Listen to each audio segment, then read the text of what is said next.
Rabbit Hole Roundup, episode 67. NBA playoff predictions, NCAA finals, and sleepover biohacking. Damn, I really have to get back to making more creative titles for these episodes. I'm not sure why exactly, but for some reason the past few episodes and past few topics just haven't let themselves super creative titles that I normally make for the Rabbit Hole Roundup episodes. But I will be getting back to those at some point. Anyways, in today's episode I'm going to be talking about my NBA playoff predictions. So the plan is to give my 3 teams from each conference who I believe have a legit shot at a title. Not 2, not 3, not 4, not 5.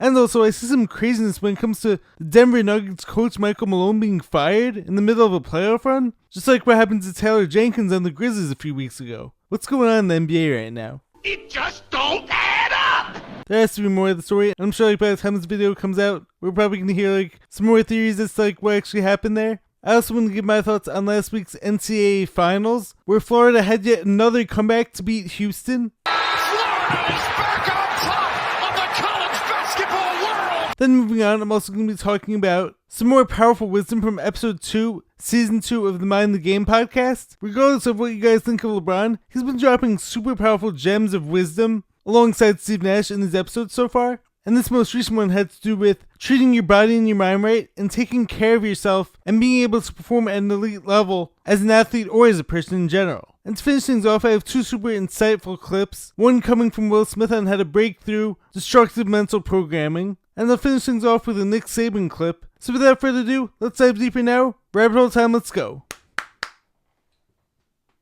This is your last chance. After this, there is no turning back, and I show you how deep the rabbit hole goes.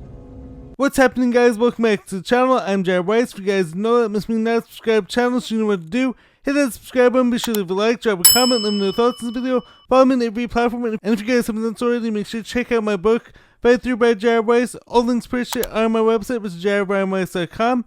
Also, make sure to check out the shirts and merch I have up there. I think I have some really cool stuff, so make sure to check all that out. Any support as always is very much appreciated. So let's dive deeper now. First up, we have the NCAA tournament, Final Four and Finals, which happened last week. So to an extent, I do agree with something that Colin Cowherd said recently, which is that Cinderella stories and big upsets make for good and exciting early rounds, but bad later rounds. Well, the opposite actually creates an amazing Final Four and amazing finals. And that was actually pretty much what we got, I think. Both Florida and Houston had some dogs on those teams. I mean, Walter Clayton looks like a young Steph Curry maybe even, with his willingness to take and make big shots when his team needed them, and difficult shots too. Now it was also interesting to see how Florida played from behind in so many of these games, basically every game, and that experience ended up paying off in the championship game too. Now I also read a very interesting stat a few days ago, which was that Florida is the first team to win it all without a top 100 recruit on the roster. So what does that tell you? The players were hungry, the coaches were able to milk and get the most out of all their players, and they showed a lot of heart every time they were down. And then the flip side of things, going back to the Final Four, I have no idea how Duke blew that game. They were up by 14 with 7 minutes left, and then 7 with a minute 40 left. How, Sway? But then Houston ends up blowing it against Florida in the finals. Having said that though, Houston has some dogs in that team. I mean, Emmanuel Sharp, Cryer, Uzan, Roberts, all those guys were elite defenders and seemed to never get flustered up until the final shot, of course. 6 seconds, 5 seconds, Sharp.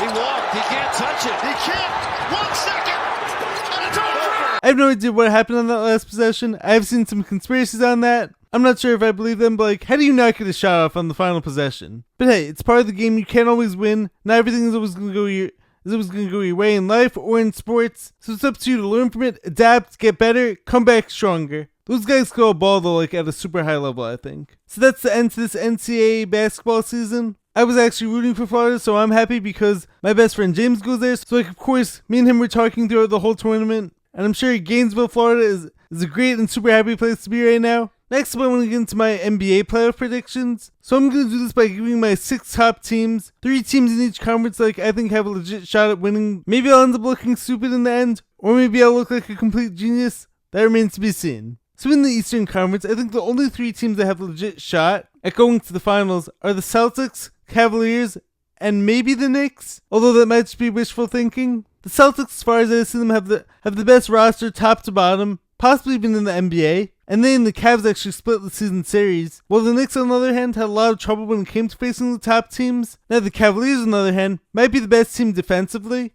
with Donovan Mitchell, Darius Garland guarding the ball, and Evan Mobley and Jared Allen being the big shot blockers, who also have a ton of length. But the Celtics, of course, have that championship DNA and the clutch genes, plus it's always going to be tough to stop Tatum and Brown. And then you add that Kristaps Porzingis, you add Peyton Pritchard coming off the bench, you add Drew Holiday, elite defender, Sam Hauser, a great shooter. That team just has so many different weapons. So I think it's safe to assume that the Celtics are probably the favorites to come out of the East. Now the Knicks, on the other hand. If Jalen Brunson is healthy, and those guys aren't totally burnt out from playing all those minutes, and if they can get consistent play, consistent production from guys like OG Anunoby, Mitchell Robinson on defense, Josh Hart, and if Bridges can put up maybe 20 plus a game in the playoffs, while also defending at an elite level as we all know, I'll give them a fighter's chance. They're going to have to play way better defense versus the top teams than what happened during the season. Now, a side note, I also do like the Pistons a lot, and what they've been doing and what they've been able to accomplish this year. And I also played for Tobias Harris's dad's AAU team back in high school. And currently, my dad actually does work for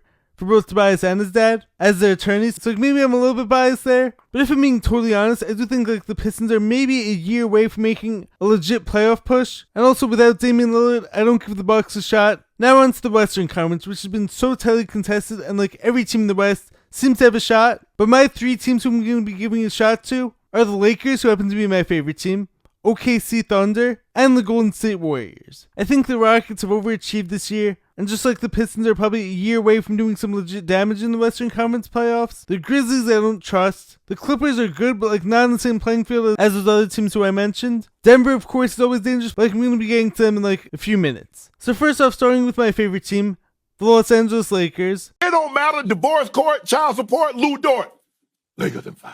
You have LeBron and Luka as the two top players. Need I say more? Two of the best passers the game has ever seen, and two of the best scorers the game has ever seen. So that's a given, although I would like to see Luka shoot at a higher percentage, especially as you get deeper into a playoff run, hopefully. LeBron, he's going to be balling out as long as he's healthy, and he's going to give you 25, 8, and 8, maybe even more in the playoffs. Then you add on to that the best third option in the NBA, and Austin Reeves, who's been playing out of his mind recently. But beyond that, beyond just the top three players in any team, you also need winning players to go far, and I think this year the Lakers finally have that. Once again, maybe I'm a little bit biased here, but you have Rui Hachimura and Dorian Finney-Smith can both defend at a high level and shoot at a high percentage from beyond the arc. Jared Vanderbilt can guard any team's best player and give them problems. Jonathan Goodwin is that classic, great, scrappy player who gives a ton of effort, which you're going to need in the playoffs. Gabe Vincent has finally found his stroke and has been shooting great recently. So they have those great 3-and-D guys you're going to need more of when the game slows down in the playoffs. Now initially I thought it was wishful thinking to say that the Lakers could beat the Thunder this year, but after seeing how they shot lights out and beat them by 27 a week ago, it's possible. The steal, and he does.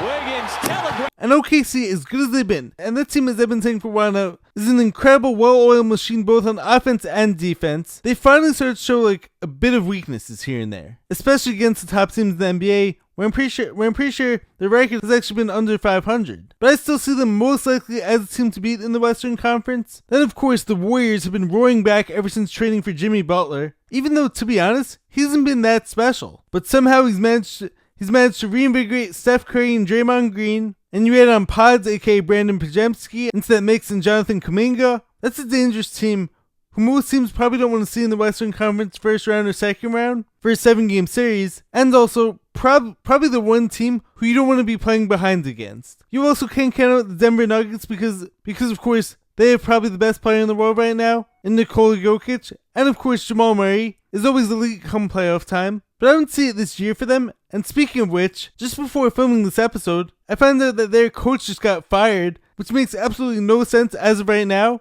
I'm sure that in the coming days we're going to find out the reason for this. But first, the Grizzlies coach in the middle of the season, and now this. There has to be more of the story. So anyways, my overall prediction is that Lakers or OKC versus the Celtics in the finals, most likely. I'm still kind of undecided on that. And my hope is, of course, Lakers versus Knicks in the finals. And hopefully the Lakers win. Let me know your thoughts in the comments below. Next, I want to talk about some super powerful wisdom from the Mind the Game podcast, episode 2. Now look, if you guys aren't learning from the podcast because you're a truther or because you hate LeBron or think he's evil or because he said this and because he said that, I get it, but at the same time, you're missing out on a ton of valuable knowledge and a ton of valuable wisdom. Regardless of what you think of him or what he's said or done, etc., possibly the greatest NBA player of all time, alongside my favorite of all time in Steve Nash, is dropping all these gems of wisdom. So if you're not willing to listen, you're going to be missing out. So first up, in episode 2, Steve was saying how recovery is 95% sleep, which I fully agree with. Of course, there's all these great tools out there and gadgets or supplements, and some of these things are great. I'm not denying that. But without sleep, they all mean nothing. It's only 9 o'clock. Well, I don't argue with the body, Jerry. That's an argument you can't win. And I know from experience because I tried it out, because I used to see sleep as time wasted until I realized how essential it is for productivity. And you can't be your best self without it, and you can't perform at a high level. You won't have energy, you won't have mental capacity, mental acuity. Now, another powerful modality for recovery that LeBron mentions is grounding, which is getting outside, putting your feet on the grass, and it's essential to get your body in touch with nature and offload toxins, offload EMF, while also absorbing the electrons from the earth. Steve also said another great point, which is that your body adapts to what you do. So as I've said in the past, if you don't move it, you lose it, which is great advice for athletes, but also for anyone. Stay active, stay moving, stay sprinting, jumping, strength training, so this way you're never going to have to lose that strength.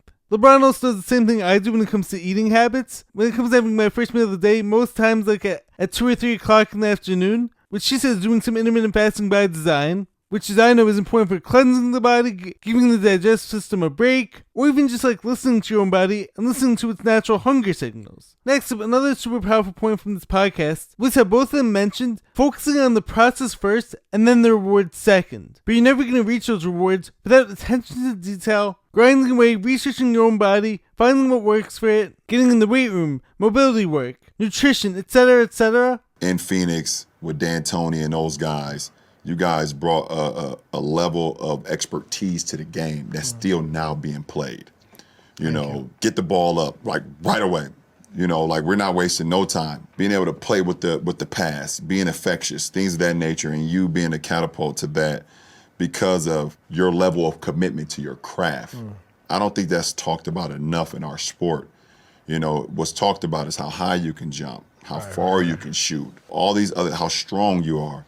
But I think what gets overlooked is the level of commitment to one's craft. And that is why you're able to succeed. Both LeBron and Steve were saying how your process is what gets you to the high level, not just your gifts. And yes, I believe and know from my own athletic and basketball experience, you do need a certain level of athleticism, ability, skills, and of course having height doesn't hurt either. Although I'm all about heart over height. And you can't discount the importance of those things, but that's not going to be what keeps you at the top of your game. We're at the top of the mountain. It's going to be your commitment to your craft. Hard work beats talent, and talent fails to work hard.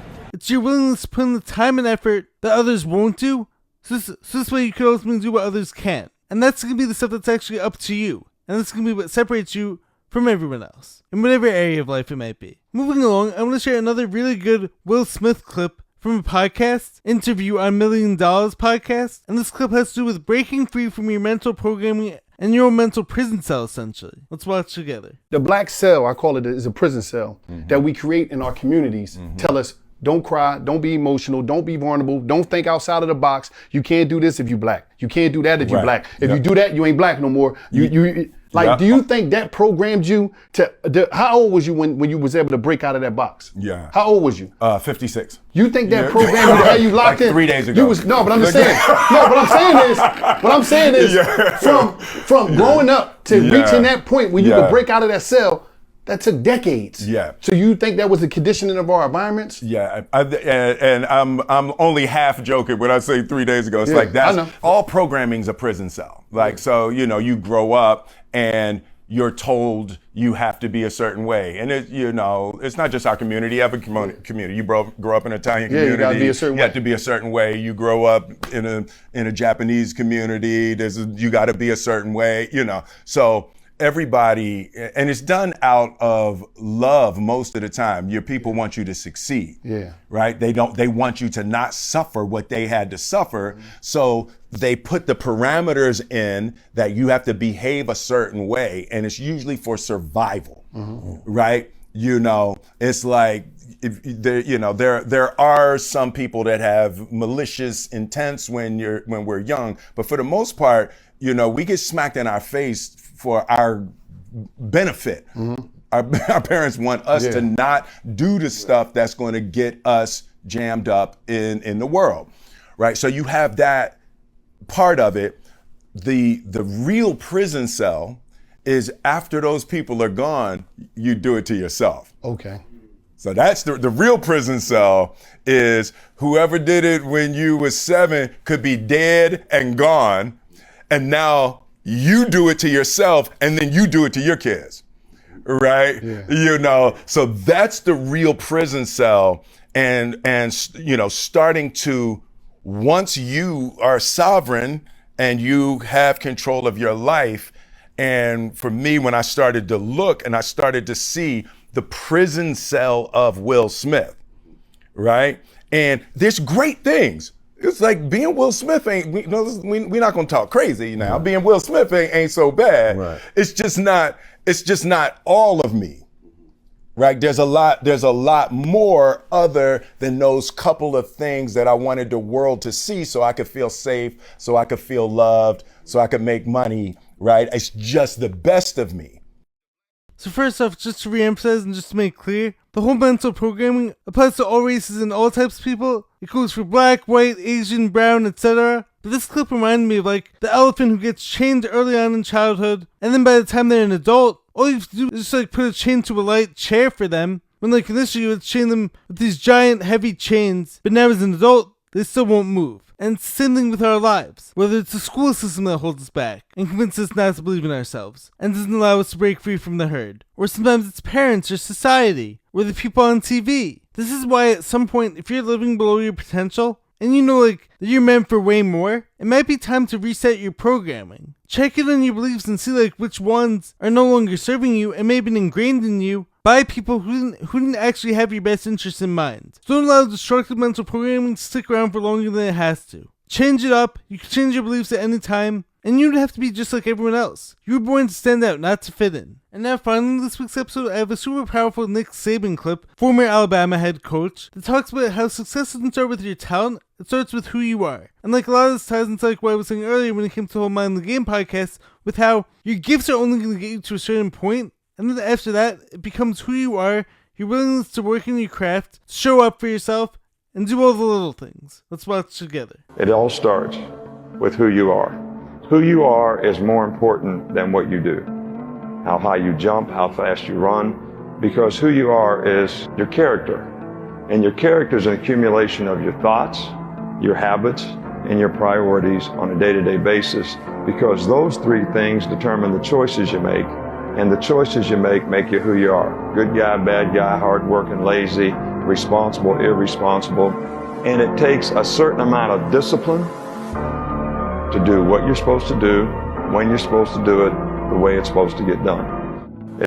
So well said by probably the best college football coach of all time. And this brings up like a super powerful point like I've seen so many times over the years, and the flaw that I've seen with so many coaches especially, is that so many coaches are going to pick a player based on their height, or based on their size, or based on their natural gifts, as opposed to who they are as a person. And so many times, as a result, it doesn't end up working out for that player because the person wasn't a good character person, didn't work hard, didn't show up to practice every day, and as a result, the kid who that coach didn't work on and didn't develop, even though that kid actually had what it took, had the stuff that can't be taught, had the intangibles, and had that grind and that dog in him, even as an underdog, that kid a lot of times in the long run is going to go further than the one who is only blessed with natural gifts but like wasn't willing to work on them. And furthermore, who you are as a person is always going to matter more than what you do. And this lesson goes for anywhere in life. Your identity and who you are should not be tied into like your numbers or your stats or how much money you have. It should be based on who you are as a person and how you treat others. And as Nick says in that video, success and true success and long-lasting sustainable success, as far as I see it, doesn't start with talent, it starts with who you are. And from there, I believe that like anything is possible and you can accomplish anything, but you have to start with a powerful foundation and start with all the things that you do have control over. Yes, talent and pure talent alone can get some people far, and sometimes, in spite of a lack of work ethic, it does actually overcome certain flaws sometimes. But like, I'd much rather be the person who did everything the right way, worked hard, put in the effort, put in the extra time, and maximize my own talent and maximize my potential and milk every last ounce out of it. Anyways, guys, hope you guys enjoyed this video. If you did, make sure to leave a like, subscribe to the channel, drop a comment, let me know your thoughts. I will catch you guys next time. Stay positive, stay hustling, stay grinding. Let me know your favorite topic from this week. I will catch you guys next time. Peace.